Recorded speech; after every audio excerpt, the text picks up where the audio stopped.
பூலோகம் என்பது பொடியாகி போகலாம், பொன்னாரமே நம் காதலு பூலோகம் தாண்டி வாழலாம். ஆகாயம் என்பது இல்லாமல் போகலாம், ஆனால் நம் நேசமே ஆகாயம் தாண்டி வாழலாம். கண்ணீரில் ஈரமாகி கரையாட்சி காதலே, கரை மாற்றி நாமும் வெல்ல கரையேற வேண்டுமே.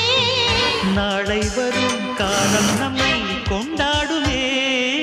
தாஜ்மஹால் தேவையில்லை அன்னமே அன்னமே காடுமலை நதிகள் எல்லாம் காதலின் சின்னமே.